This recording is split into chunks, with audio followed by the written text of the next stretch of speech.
So people listening to this are probably like, a holy shit, sirens going off. Like, I'm not using this enough.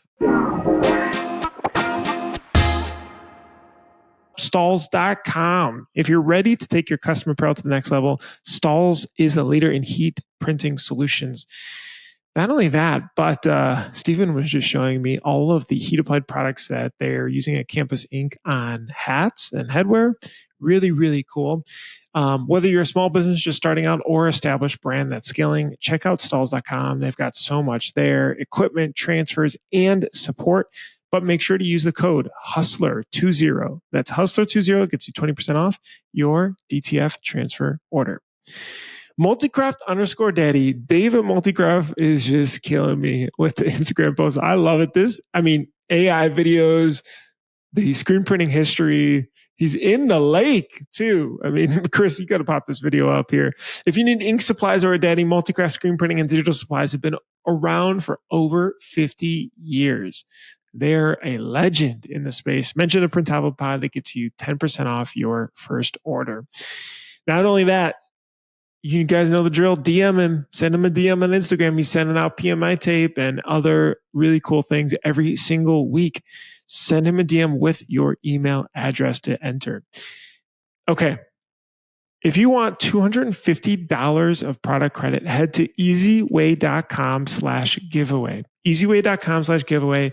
Just enter it. Why not take the $250, right? They are doing a monthly giveaway every single month. Easyway is launching this program, and so it's really, really cool. Check them out. Easyway support is incredible. They've got so much downloadables and resources and knowledge to be able to help. They make reclaiming screens a whole lot easier with their systems, chemicals, and equipment. Graphic Source. If you need a solution to improve efficiency and reduce costs in your art department, GraphXSource.com offers industry-leading outsourcing options for your shop by truly becoming a part of your team.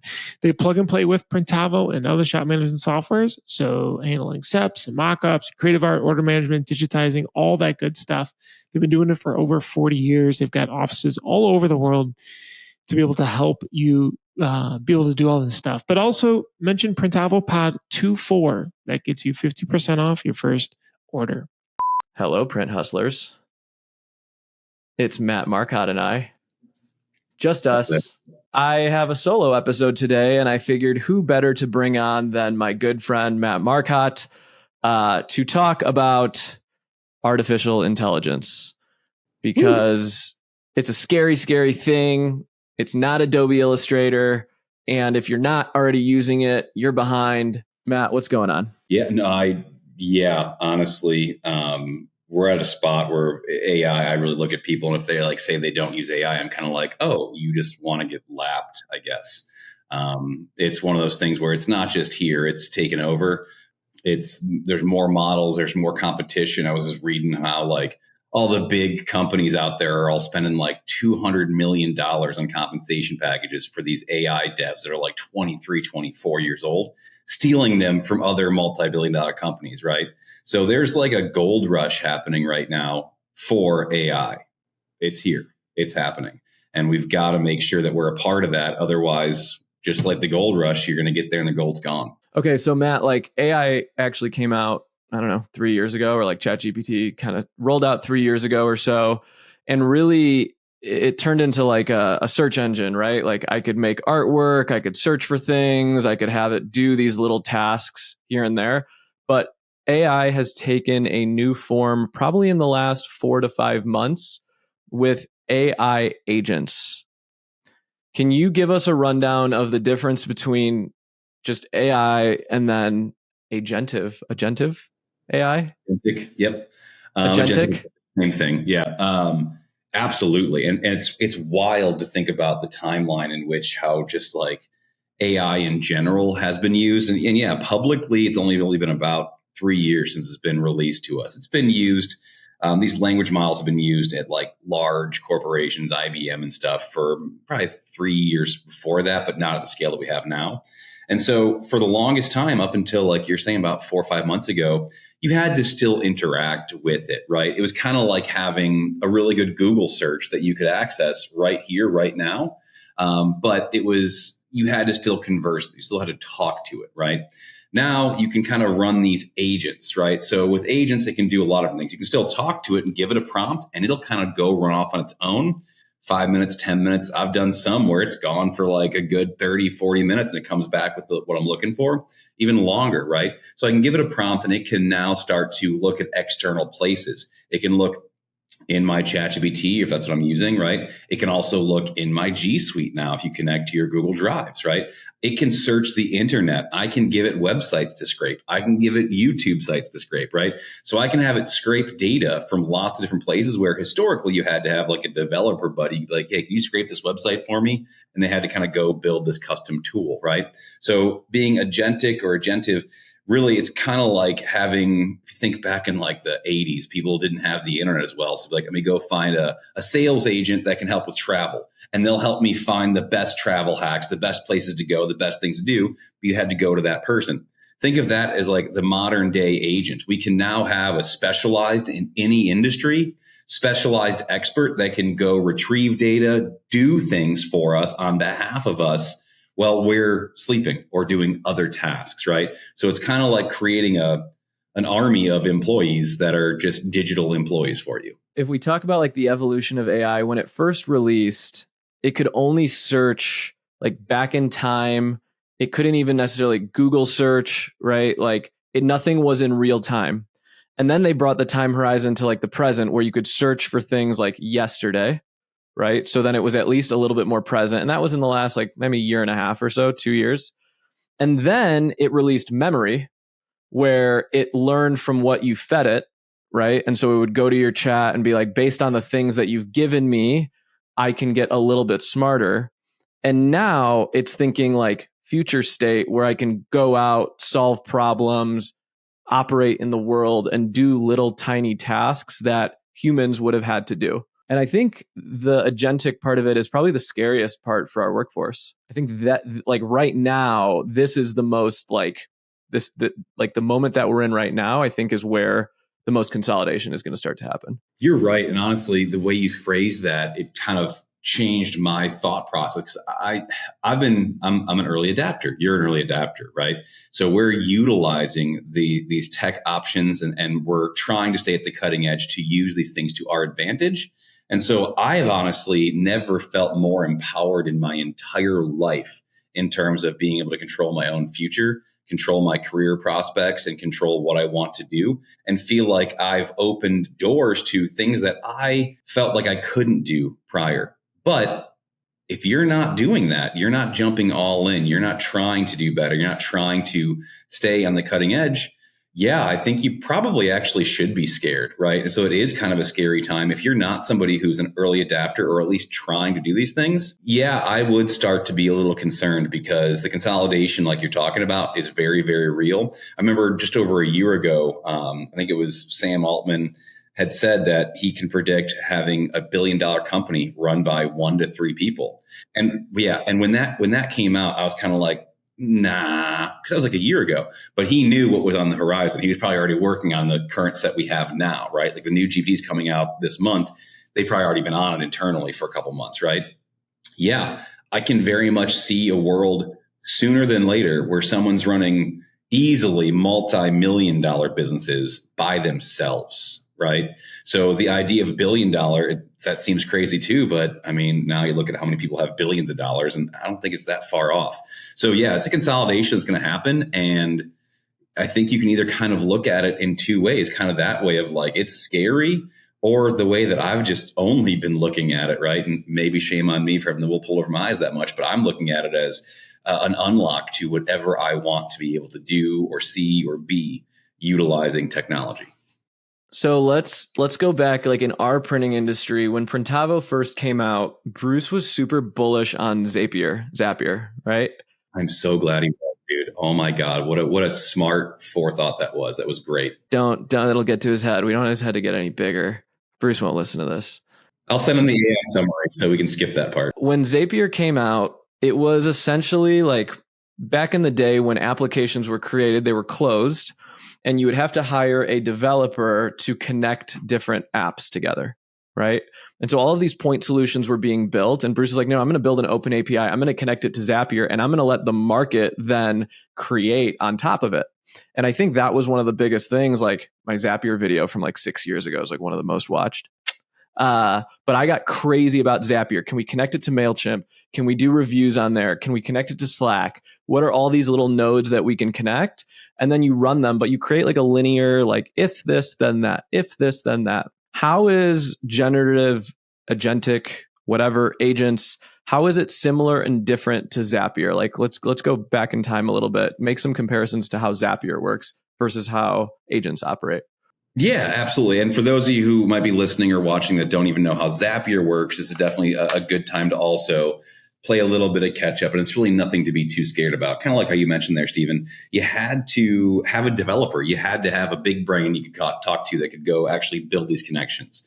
Well, Zapier, I think, is one of the first like no code coder eventually like type things, right? You don't need to be able to actually sit there and type out syntax or know how to do a proper like hook or post or get or anything. You just follow instructions, and you have to like, if you're not sure, go watch some YouTube videos, go to some Google searching, or now just go to an AI and ask it questions. It'll help you kind of piece it together, right? A lot of them have built-in helpers.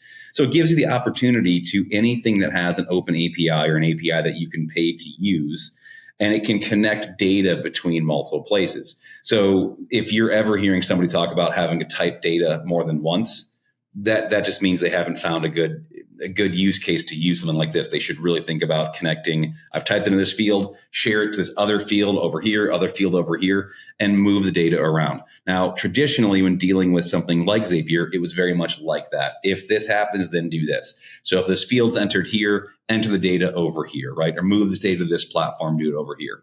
It still definitely saved you a lot of time and a lot of energy, but it was very much, if this happens, then that happens, right? So it's very much needed the context clue of you started to do something and it just does this kind of in repeat. Now, that's a big, big time saver in itself, right? Being able to have a jot form submission ping you and start to build the quote in your Printavo, that's huge, right? If you can build Google review chasing on its own, that's huge. It's been wonderful for my business. I did it for my wife's business, and she's like top of the SEO charts and like swamped with work now, right? By automating Google reviews. If this happens, send this over, right? What we've been able to do now looking at agents is you can start to create different pathways that maybe aren't so 1 + 1 = 2, right? You can kind of go into a long form math problem as opposed to just 1 + 1 = 2, 2 + 1 = 3, where it has to kind of like step that way. You can start to put in complex variables and complex problems, as well as utilize AI in itself, right? So let me give you a decent example of one that I was actually nerding out and building this morning, and I'm really excited about, right? I can have every day on its own, I can have a scraping agent that scrapes my Printavo, and it pulls the last 1,000 orders. It then looks to see if any of them are in a job complete stage. If they are, it looks to see when it was created and when it went to that job complete state. So I can find the average life cycle of a Printavo order, and I can keep my average life cycle. So I can see on average, 6.8 days is my average life cycle right now for jobs in my Printavo account, right? Working days. Right? Then I have it give me the rest that are not in job complete states. They're in anything else. I have it look to see the state it's in and when that state was changed. And if it's been in that state for 24 hours or more, put a flag, right? So then it gives me that flag. I then look and see, okay, what status is it in? And I gave it a prioritization of concern based on status. And then how many days from due date to when that status should no longer be based on my 6.8 business day turn time. So now every day I get an AI summary emailed to me listing only the jobs that have been in a stage for more than 24 hours. And it prioritizes them based on it's supposed to be due by this day. Historically, you're supposed to be by this status and this time. What's going on here? And it gives me the public invoice view, the invoice ID, the work order. And I can just, from a manager level, just go, what's going on with this one, this one, this one? I don't have to go looking to find out. I can just go, hey, Mike, what's going on with these two? And he's going to give me an answer, and I don't have to actually go digging for that stuff, right? So every day I can do what I normally spent the first 30 to 40 minutes doing to make sure everything at the shop's running smooth.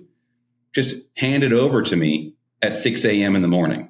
So I can go into the day with, here's what has to happen, and I'm done. I'm on to my next task, right? So it's able to utilize, and it's using AI. It's actually connected to OpenAI's API. So it's able to use an artificial intelligence to look at the data, make comparisons, draft the email, and do these things that are not just a 1 + 1 = 2. It's more of a robust mathematical equation. Right. Which, by the way, you know me, Stephen, I am not a math brain. I've accidentally become one, but I was terrible at math in high school and college. Right. I'm also not a developer. I can't sit here and actually write code. I can kind of get by now. These are all byproducts of utilizing AI. It kind of starts to become second nature when you start to look at these things in time and energy and trying to orchestrate chaos to do more in less time. Right. And so like, you were even saying like, if you don't know how to use Zapier, Zapier actually just released a tool where you can just type what you want to zap and it'll build the zap for you. Right. So you're even taking that a step further and saying like, I want you to go check here, here, and here, and go look over here on Google and then do this for me. So like, what are some specific things that are happening in the world right now that happen like every single day that are going to be replaced with generative AI? Like what do you think? I've got a couple examples, but like what are different things or different jobs, roles? Sales development is going to be changing, right? So the SDR, I think you're always going to have, well, not always, but for now, you're going to have a human involved, but maybe not as many humans involved. I think copyright and basic content creation, that's also already starting to get moved, right? And I want to kind of preface something too. There's a lot of fear, and I think there's something to it. People are definitely scared that AI is going to take their job. And long term, very likely. But short term, somebody using AI is going to take your job. AI is not just going to do it. Someone using it is. And I tell my staff that all the time. And I want to talk about this a little bit, is how do you deal with staff that fights it, right? Besides like fire them. There are 18-year-olds and 17-year-olds that are using AI, vibe coding, building all these tools, learning it like they learned an iPad. And when they're 23 and 24 years old, they will be taking the jobs because they're basically coming in saying, I know how to use all these power tools. It's a video game. Like I've been playing this video game since I was 17, and someone who's fresh out of college, who's 24, 25, who doesn't want to learn how to play these video games, you're going to get replaced by the people that, and age kind of gets thrown out in tenure, because it's like, who can actually use the tools for 2025 to the best of their ability? And that's how I think the labor force is going to change. And so I think it's, I think that's the red flag, like that, those are where the sirens are going off. I mean, you just think about like, are paralegals going to exist that take notes for attorneys? No. And so much to like, and this will show how nerdy I am. This is not like a sale. I recently got a physical AI recorder. Dude, I've had it for 2 weeks. Game changing. Absolutely game changing. What does that do? Explain that to us. So it's a little wallet size clip. It's usually connected to the back of my phone. It's tiny, right? Tiny. It's also able to clip to the back of my computer where I had it, or I can have it in my pocket when I'm running around, right? I can have that turned on. If I'm on a phone call, it can record both sides of the call. If I'm walking around, it can do up to 30 hours of straight audio recording, or meetings it can record. All I got to do is hit a button. I then have an app that I pay a subscription to, a couple $100 a year, nothing too crazy. And it takes the entire audio and does a transcription. And then you can build templates of how you want it to transcribe it, what action steps you want to have it do. And then, of course, guess what? I can use N8N or I can use Zapier, and I can get even more in the weeds. So when I'm doing a recording for a meeting, if it's for the day job at Printavo, I'll just make sure I say Printavo during the recording. Once it transfers over, it knows it's for Printavo. It uses a certain template to transcribe, give me action steps, give me a summary, give me like who was involved in the meeting based off what I could hear and names being used. And I actually have it ping over to a master sheet where it takes all the week and it gives me my action steps for the week. So I can automate a lot of my to-do list that oftentimes I forgot we talked about that. And I can have it for the different things. So if it says Sound and Fury, it goes to a different template, triggers a different thing. For ScreenPrintGPT, does a different thing, right? So where I'm on a lot of meetings and phone calls and I'm like, man, I wish I could remember that one thing they said. I don't have to worry about that anymore. I don't have to worry about like, oh, I slipped memory because I was doing too many things at once. What was that thing they said? Right? It's all right there. And I can automate how I want the data given back to me to be the most effective and efficient for me. So to your point, you can be somebody who doesn't want to use AI, but somebody like me, or even scarier, the 17, 18-year-olds who it's like a normal thing for them, they're going to lap you. Because if you're using just a human brain and you're using just human time, well, it's not going to be as good as somebody who's using artificial brain and artificial time with their human brain and human time, right? It's literally just a multiplier. It's on you. Do you not want to be a multiplier? If I'm hiring somebody, do I want to hire a 1 or a 1.4? Clearly the 1.4, and that's only going to get to be more and more, right? So you can't sit by and wait any longer. It's got to be something that we're all doing and we're all adapting to.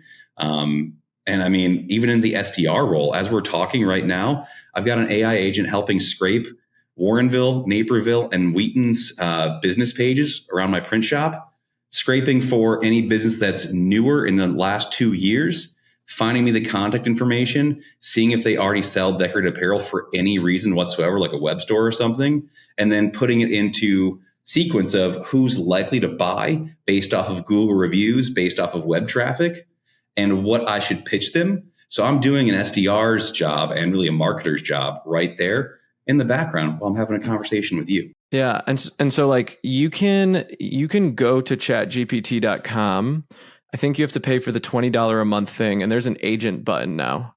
And on that agent button, you can tell it to do things every single day. Like every single day, I want you to do this. Every single day. So I'll give you an example. Every day, go to ESPN, figure out the top teams that won yesterday, figure out the top athletes that did really well. Make sure we have their Instagrams, figure out the trending hashtags, and tell us the top 20 athletes that we should be leaning into on the next day for marketing for our NIL space, right? And that was a 10-minute thing that I just wrote. And what's really cool with the ChatGPT agent is you can actually watch it. It creates a virtual machine and you can watch it running. And then it'll tell you like, hey, I got stuck. I need you to log into Google for me. And you take it over and log into Google, right? And so you can actually tell it to log into Printavo and it'll log into Printavo, right? Some websites block it. So ironically enough, like you can feed it and say, go on sanmar.com and look up things, but SNS has some Cloudflare shit running. Surprise, surprise. But like, yeah, they don't want to make it easy for us, right? But like, it's so you can just start talking to it and just asking it to do these things. I also want to talk about content generation, and then I want to talk about artwork. So like beforehand, you would have to hire an intern to run your social media, and they would have to take pictures in the shop and they would have to post to Instagram and do all that stuff. How would you run for a small shop? How would you build out marketing, a marketing team, like a marketing agent, like a very lightweight? What would you do? I would start off for sure with making, if you have ChatGPT, $20 a month, you can get ChatGPT and get some of the stuff. I would definitely have an agent do what I'm doing right now, where I'm scraping for who are good clients, what are their niches, where are they located, who's in charge, how popular are they according to Google reviews, and start to figure out who the big players in my area are. And I'd immediately start to work on getting to know those players. So I would then go into creating an email strategy, an email campaign, right? Which you can actually do this with AI too. You can be like, hey, I want to use MailChimp and I want to create an email campaign based off the data you just scraped for me. What would be a good way to go about that? How many emails? What's the sequence? What should it look like? What content should I put in based off of my business? And you can give it your business's website, right? And you can literally follow instructions. People get too scared. Like, I don't know what to do. When I started ScreenPrintGPT, did I know what to do? No. I went to ChatGPT a year and a half ago and asked it to help me make a business model and a pitch deck and a website. And I just sat there and followed instructions. It was paint by number, but I still had to paint by number. Everything else coming out of ChatGPT, these other AI agents and models now, they can really be paint by number. So it's less about what do you know and can you just follow instructions and are you going to be patient enough to do it? And so you can have one person in one day execute who the top 20 people you should be marketing to in your region are and actually create the marketing campaigns, the drip campaigns to do it. You can even have it figure out, hey, I want to send some DMs to them. What's a good introductory DM about who I am as a business and why I'm reaching out to them? And it's just a matter of paint by number. It's giving you the layout. You got to just follow the instructions for now, right? Pretty soon, that's going to be something that's going to be fully autonomous that we can do with agents in general. But if I was going to build it out right now, I would either, again, I'd probably look honestly for like an 18-year-old who's dirt cheap, fresh from high school, maybe going to local college that knows AI, and pay them bare bones minimum wage, and they'll be happy. And they're going to do what, unfortunately, I hate to say it, somebody who's been doing it for 20 years not using ChatGPT will be able to do. Matt, how do you okay, so sometimes when I get emails now, I can be like, okay, this was written with AI. This is an agent running versus like, this is a credible, authentic, this feels real. How do you still remain authentic, credible, and like real while using these tools? It's a really good question. And I hate to say that what I did is I asked AI to help me sound authentic and real at all times. So what I did is I went right into, I've got different folders. When you pay for ChatGPT, guys, you can make different folders basically. And each folder, you can have subfolders. Think of it like your Google Drive, right? Your Google Drive for your business's email is different than your personal Google Drive, right? So you've got your different drives, and within your drives, you've got subfolders. Maybe this folder has documents, or this folder has other things, right? In ChatGPT, we can have different folders that are conversations. I can have a Sound and Fury folder area that is completely trained up on who is Sound and Fury. So I went in there and I said, hey, this is Sound and Fury. This is our mission, vision, values. If you don't have mission, vision, values, just go ahead and say, hey, here's my website. I need to develop mission, vision, values for my business. Right. And then follow the prompts, right? You gotta kind of like unplug thought and just follow prompts a little bit. It's what it's doing. It's why it's lapping us. It takes emotion out and gets right to work. Right. So figure out your mission, vision, values, or plug them in. Right. And then any other insight about who you are. If you've written blogs, make sure you feed the blog link. If you've written articles, feed the articles. And then make sure to put in there prompting to say, I want everything to sound like me tonally. I want to avoid any standard use cases that showcase its AI. Try to avoid hyphens. Try to avoid repeat analogies. Try to avoid over punctuation. Allow some run-on sentencing. We don't want grammar to be 100%. We want it to be about a 5th to 6th grade scale, right? And so it seems like it was written by a 6th grader, right? The average reading of an American, right? 6th to 8th grade, right? So you can have it still seem that way into most of it. It's not like it's dumb. It just doesn't seem so like which is what a lot of AI writes it and sounds like. Very metered, very repetitive, lots of hyphens, lots of overanalyzed analogies, repetitive analogies. So just asking it to make sure to sound like you, even asking it, how can I teach you to sound like me more? And it'll be like, hey, can you tell me a story about this real quick? And you just make up a story and it learns how you think and how you read and how you write, and it will repeat your style. So another way that I think shops could use this tomorrow is to schedule out their social content and to learn like the hashtags and things like that. Now, you have to be careful with social media because if you overdo it, like the algo is just going to drop you, right?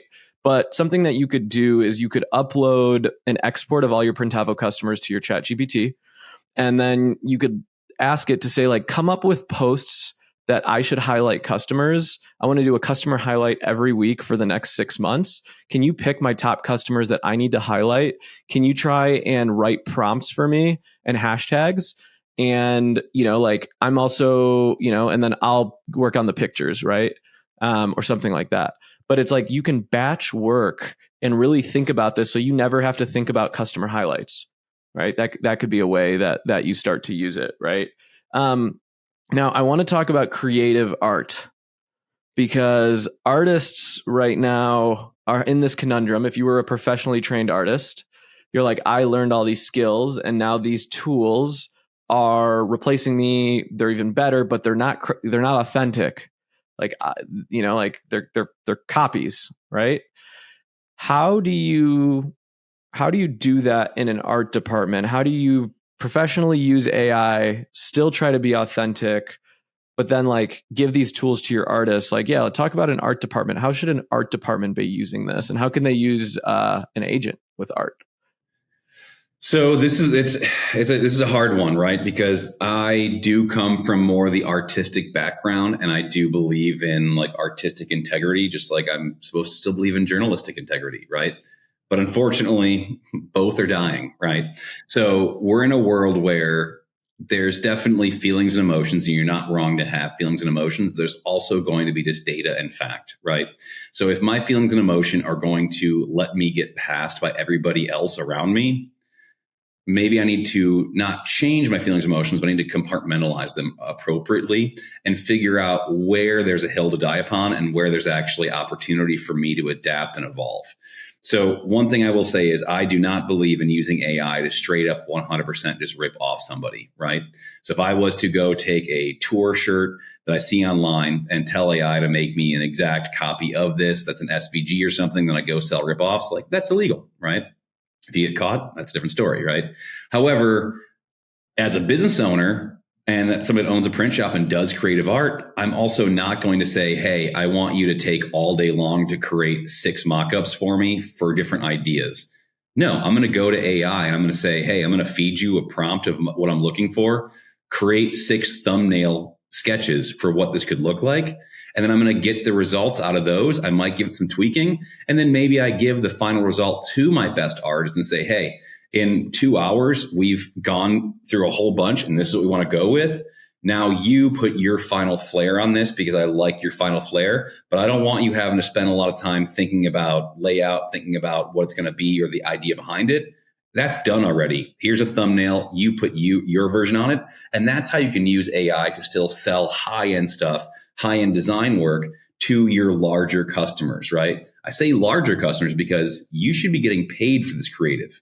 If you're not getting paid for the creative, you shouldn't be doing human interaction at any point in this, right? You should be simply going into these different generators, generating art, using art that you like as a basis and say, hey, recreate this a bit for me. And then you're going to still probably have to go into like vectorizer.ai or imageupscaler.com and upscale it and vectorize it and do a little bit of cleanup.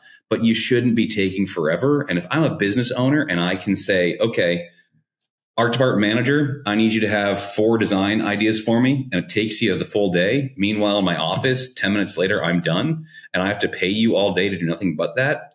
I'm going to eventually get tired of paying you all day when I could have just done it in 10 minutes, right? So we have to find the middle ground to make this work.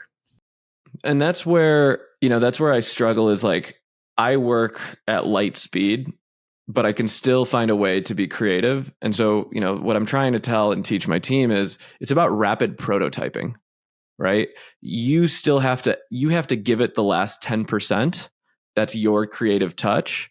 But if you can get the first 90 yards in 10 minutes versus 10 hours, you are that much better of an artist, right? And so, I think less of the word of graphic designers now, and it's like, creative engineers, right? How do you get this? And really you're designing for the customer or you're designing for your client, but how do you get the customer happy, thrilled, and how to get their customers to a point where they're like, holy shit, that's sweet, right?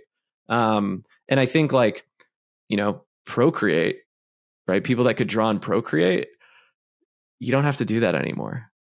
Like, but think about before Procreate, you had to do it with markers, a Wacom tablet, right? And before a Wacom tablet, you would have to draw on transparencies and scan them in. And before that, you had to use a camera enlarger. Jed still has a camera enlarger. It's in his basement. It's pretty sweet, right? Right. And before that, you had to cut Ruby, like whatever, all these different things, like technology is going to completely kind of like, it's going to wipe out technology that just came out 3 years ago. And that's totally okay. That's totally okay. The same people who I hear argue with me about like artistic integrity are still using vector images that they're using. They're going to the internet and grabbing shapes in certain parts of it. So it's like, okay, you either need to stand on integrity and die on that hill, meaning you can't use any of that shit, or shut up and evolve. That's kind of how I feel about it. Like if you want to be like, nope, I'm a painter, I paint everything. Bravo. I'm super happy with you, but you're going to be a typical artist who's probably starving, right?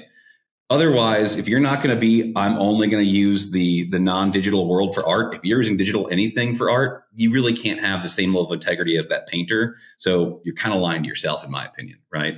So stop bitching, start building, right? That's my entire synopsis when it comes to AI right now is quit bitching, start building. You've got excuses or you've got progress. And the only difference is, are you willing to use AI to get to that future of progress? So people listening to this are probably like, a holy shit, sirens going off. Like, I'm not using this enough. Or like my team, I try to show them this tool and they just fight me on it. And I think that's part of this problem is like adoption, technology adoption, right? And so, and a lot of shops, that are listening to this, like don't even know about Zapier per se. And so like, we don't want to incite panic per se, but what are things that shops can start doing today? Like, give us like the baseline, like after you listen to this podcast, and we aren't sponsored by ChatGPT, this is what you need to start doing today in your business. Yeah, absolutely. First and foremost, I think what we need to start doing is we need to have a realistic understanding of it with our coworkers, our employees, our managers, everybody. So I think taking this as a large initiative to the business is the first step. So telling everybody like, hey guys, I just listened to Matt and Steven and they got me scared shitless about AI. And it's something that we need to do as a business. I just want to have a quick little 15, 20-minute talk about this. Who's using AI right now? Who can maybe speak to some ways they find it helpful? And let's just start there. Let's start at the ground level with somebody who I'm comfortable with in my surrounding. And how are they using it? Right. And start to think about that. I then think about the 2-Second Lean book, right? Which I know Lee Stewart didn't like the book, which the guy's a little crazy. I read some chapters, I'm like, yeah, I'm not doing that at home. My wife will kill me, right? But it works. But in there's meetings too that he does. Talks about like, hey, how did you make today 2 seconds faster, right? And so I think having a weekly meeting and it can be departmentally, hey, how did you save 2 seconds today or this week with a process using AI? How did you find a way to do it better? And every time I give somebody an initiative, if I'm an owner or a manager, and I'm going to say, oh, actually, we need to do, we're low on sales this month. We need to figure something out. I'm going to say, I want you to get me some feedback. And I would love you to also see if you can use AI to do something to get us there, right? And start to introduce AI initiatives into our normal daily life. We need to have exposure. You're not going to be able to start at step 1 and then jump the whole staircase. You can't do that. But you have to start at the first stair and every day make sure you're taking a step in the right direction. And you will get there, right? 5 years ago, I didn't know what Slack was or Zoom was or APIs or software. It's crazy what 5 years and a little bit of patience and some hair loss will do to you, right? So it's just a matter of exposure. So the first thing I would do is get yourself exposed to it. Second thing I would do is I would go to ChatGPT and I would put my credit card in for my business and I would just buy either the $20 a month for yourself or I would buy it for the entire company so everybody in your organization can use ChatGPT right now and they have no excuses. And just so you know, if anyone's on Google Business or Google Workspace, Gemini is native for Google, and it's pretty solid. Like I prefer ChatGPT, but Gemini is awesome. But I think what Matt said there is like you have to take inventory and almost have like a little kumbaya about it. Like, hey, how are you using it? How are you using it? How are you using it? It's really crazy. We had an employee that's like, I actually can tell it all the ingredients I have in my kitchen and it'll tell me what to make for dinner. Oh, sweet. Or I was running with Ryan Moore and he's like, oh, I had it make my running plan. Oh, sweet. I didn't think about that. And so by asking people, hey, how do you use it in your everyday life? Right? You're just we want to get these wheels turning and almost make it a learning together thing. I think the other thing that you have to do is you have to dedicate specific time to train on it and teach on it and learn on it because it's highly distracting. It's slightly inefficient when you're learning it. You could always have better things to do in your business. And so it's like, hey guys, we're doing 30 minutes of AI every Monday. And it's kind of just like going to the gym, no different than Matt's burpee challenge. Like you just got to commit to it. Now, I think one thing that you said there, Matt, is like, if you are not tech forward and it scares you and you don't think you are the right person to lead the initiative, I think it's really important that you find someone either in your company or outside your company? Are there AI consultants, people that you can pay to come and train your team or implement? Like, how does that exist? Is there a market for that yet? There is a market for that. There's a huge market for that. You can literally just go to like Upwork and ask for like AI educator, and you'll see people that have like online courses and stuff you can take. You can hit me up, right? You could probably hit you up, right? There's a lot of. Don't hit me up. You can hit me up. I hit Matt up. There's a lot of us that are willing to help, and there's also a lot of YouTube, right? You can find a YouTube series, somebody that you like and shows you how to use any of these different things, and you can watch those videos. I think it's important, like you said too, Steve, if you know you're not the leader for that, just like in your business, if you knew you weren't the financial person, so you brought a CFO in, know who you are and know what your strengths are. But do me a favor. If you bring somebody else in, what you should do if you don't know what you're doing in terms of kind of manning this new AI initiative, just make sure you don't leave yourself out of the educational side of it. So if somebody else is leading it, you're now a student in it. Don't think that as the owner, you should just move on with your life. You're going to miss opportunity. And one of your employees is going to take over your job because you just let them, right? So definitely make sure that if you're not the one to lead it, great. Find somebody in-house or bring in an expert to help educate you. But make sure you turn yourself into a student then if you're not the leader there, because you don't want to get past. And that's a big part of what I'm trying to say here is don't just let other people use AI. You need to learn how to use it too. And it will make your life easier and better and more efficient once you figure out the basics. How do we deal with an employee that is fighting us? And I'll preface by saying some of these bigger companies, the CEO of Shopify, the CEO of Fiverr, the CEO of Zoom, have all put out memos that said, we will be an AI first company. And if you're not using it, you're not with me. And if you're not with me, I don't think you have a job here. I deal with this a lot in my organization is just this uphill battle of adoption, right? And sometimes I feel like I'm a circus clown giving them like toys. I'm like, try this. And I feel like, the story I make up in my head is that they roll their eyes and are like, God damn it, Steven, just this and this and this.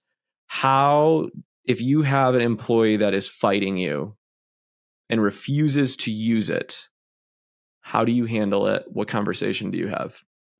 So I've actually done some consulting work recently with some shops that they were running into this, specifically with the art department, right? Now, I really think this can go into all departments, but the art department tends to be one of the leading places because people see this AI art everywhere and they see their competitors doing AI art and they see how customers don't seem to care, right? And so because this is a bit of a left brain versus right brain thing you have to do, the way that I handled it with this company is, big shocker, I explained the entire scenario, situation, and the importance of the person, the importance of the role, the emotional tie the ownership had with this person to ChatGPT. And then I asked it from a business standpoint, how we should talk to them, how we should work with them, and how we should create a strategy that hopefully keeps that person and gets them to adopt into utilizing AI technology. And what it spit out was very heartfelt, surprisingly, for not having a heart, right? And it gave the importance of, yeah, you're right. This is somebody who has helped be a culture leader. A lot of people kind of follow suit in that art department and the production department because of this person. So being rash and just firing them to make a point will probably have a lot of consequences. Instead, making a very heartfelt push to them to help them say, look, this is something that has to happen. I understand you're not super comfortable with it, but we have to do it as a business. So what I want to do is I want to get a plan together where over the next month, we introduce AI into your day-to-day, and you're going to have actual assignments you have to do throughout the week. And they were simple assignments, right? They were simple things like, hey, next time you have to do creative, I want you to do what you normally do, which is make four thumbnails. And I want you to make 4 thumbnails with AI, and I want you to deliver both of those to me so we can compare what you came up with and what they came up with as well. I can see what your prompt was to make sure it was accurate. And then I will do 4 with my prompting and see where those land too. So and it was 2 meetings a week for the 4 weeks, right? And each meeting was 30 minutes. So it's an hour, it's 4 hours of work with your lead head artist who has a big tie to the culture. This company had about 24 employees, right? So big tie to the culture, just want to like pull the rug underneath them, right? Well, we're in week 3 right now. And guess what's happening? that person's kind of having aha moments and is now starting to get excited about what they can do. And like you said, it's letting them get that 90% that they didn't really like to do, but they had to do, taken care of. And now they can add their 10% flair at the end. And now they're prouder of more work more frequently, which is helping them feel good about helping train the other art department people about it. And now you've got somebody who's leading that space. They're going to now end up taking over and becoming the AI guru in the art department. And you didn't have to just pull the rug out from underneath them. Now, if 3 weeks in, it was nothing but pushback and failure, well, then when you pull the rug, you can feel like you've actually given them a fighting chance and made it clear, I need you, but more importantly, I need this business to be successful. This business will be successful with or without you, but I'd really love for you to be a part of that. You have been so far. This is where the world's going. This is where we have to go. Can you come on this journey with me and we can make this work? And this battle that you'll face, it's with all ages, all demographics. Some of my youngest employees were fighting me, and it was so frustrating. And so Rob Batello from Graphic Source came to visit us. And he's like, just give me a week with them. So I sent them to Honduras. And they spent a week with Rob. And you have to realize, like me, even as a very tech forward leader, I was struggling to get through to them. But what Matt said there was, you need them to see these aha moments so that they take the reins. But it's also good to consider outside help, right? And so I was like, okay, I need these guys to have a life-changing experience. And this is how serious I am about that. So I'm getting them 2 flights to Honduras. They're going to spend a week there with 600 artists. And I hope that it'll rock their world so that they come back inspired, motivated, all that good stuff. TBD to see how that went. But that's the level of, that's the 10x level that I think like we need to be taking in our businesses. Right. Okay, Matt, we're running short on time. I want to talk. So like, if you're trying to learn how to use agents, you can use ChatGPT natively. You can also use this tool called N8N.io. Is it N8N? And that's Zapier for agents is the best way to put it. There's also Facebook groups just for power users. So you can like watch, there's tons of templates available. But Matt, what are rapid fire, top of the head, like 5 AI tools that you swear by and are using? And I'm going to say, you already said Vectorizer. You've already said Image Upscaler. So what are the new ones on your palette that you are serving today to the Print Hustler community? GenSpark is another one that I've been using.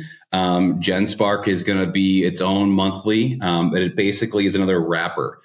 So a wrapper is something that uses other APIs to other large language models, and it kind of adds its own little functionality on top of that, right? And so I like GenSpark because it actually works as its own browser as well. I've got the browser, so I go to that as the Google. It's that browser, and what I'm able to do with GenSpark is with the Printavo work that I have daily, right? I've got AEs and SDRs I have to train, and they don't always have the time to listen to the Print Hustlers podcast or the Shirt Show podcast. And so I can use GenSpark just natively actually pull the transcripts, and then based off of data points that I give it for AEs and SDRs, it can actually create a 10 to 12 page slide deck with all the key points, all the key parts, even give little audio clips, and I can just deliver a 10 to 15 minute digestible of what these entire episodes are about to the teams, letting them get the key points without them all having to dedicate an hour for this or 2 to 3 hours sometimes for Shirt Show. So I use GenSpark a lot to help create collateral. I'll also use it if I'm going to do a pitch to a local shop for my print shop on why I should do an online store for them. I will actually use GenSpark as well to create that pitch deck, and it'll actually pull all the data from their website, their logo, their everything, and make better than any other slide maker I've seen. It's wildly good. N8N, like Steven just said, has been beyond a game changer for me the last like 3 to 4 weeks. I've actually, on my ScreenPrintGPT YouTube, I put out a video recently, and it shows how I used N8N to chase all outstanding invoices. So for my print shop, you're either 100% deposit or your terms. But these terms end up being late frequently, right? And so I built an AI agent that Every day at 10 o'clock in the morning, it looks at all my jobs that are in Job Complete. It sees if any of them an outstanding invoice, sees when the payment was due, and then it drafts an email to the customer, CCs me, and it puts their invoice payment link. It puts how many days late it is, how much money it is. And I was cute and signed the robots at Sound and Fury, right? To make it clear, like, I didn't even send this. And it says, like, this will continue every day until you pay. So it's going to annoy them. And I put the robots are sending it, right? Until they actually pay their invoice. And I'm notified. So no more chasing payments. And that's agentic. That's happening every day on its own without me having to do anything. I've also got lots of emails, right? Different emails I got to check. I've got all my inbound emails being scraped, and then it uses AI to read it. And then based off of the labels I have, it puts the proper labels on them, meaning I only look at the ones that have the follow-up label on it. Everything else I don't look at until like I'm bored for a while and I can look at the garbage that's in that inbox, right? So there's so many different ways you can just clean the crap out of your day, things you're already having to do, but you can start to really look at that 2-second lean mentality. How can I save? Well, not just 2 seconds. In many of these cases, I'm talking about saving an hour to 2 hours per day with some of these things. Matt, always an exciting time. You keep us on our toes. What you have built for the industry is super cool. ScreenPrintGPT. You're going to see there's box label makers. Go to screenprintgpt.com. All the stuff that Matt builds out, a lot of it is free. And you can DM him, email him. What's the best way to get in touch with you, Matt? Yeah, best way is to DM either marcotte.inc or ScreenPrintGPT. You can also email me, matt@marcotte.inc. Definitely make sure to put, like, if you're just like chatting, I might not get to you, but if you're like, I need some help with something, it'll put that follow-up tag on there and I'm going to get a hold of you pretty quick. I'll also do something I probably shouldn't do. My phone number is 312-854-9804. You call me, I'm not going to answer that shit. You text me with what you're trying to do, what you're hoping for, I will text you back. And that's okay to go out here. I don't care. You call me, I'm just not going to answer it. I'll tell you that right now. You text me with what you're looking for, who you are. I will get back to you. Remember, knowledge is free. Time is money. So if you just want some insight, happy to share. You want my time? There's going to be a bill. That's how that works, right? But you are more than welcome to reach out to me. I'm okay with it. Sweet. Matt, thank you so much. We're going to have to do this again soon. Appreciate you. Love you. We'll talk soon. See you, Print Hustlers. Thank you. Thanks so much for listening. Hopefully that was informative. Don't forget to subscribe. Don't forget to like. Don't forget to hit the bell for notifications if you enjoyed this video. If you enjoy all the stuff we're putting out, it's really helpful. We love to just be able to see it. That means that we're doing a good job. To subscribe, hit the bell for notifications, and hit the like button. And I'll see you in the next episode. Bye.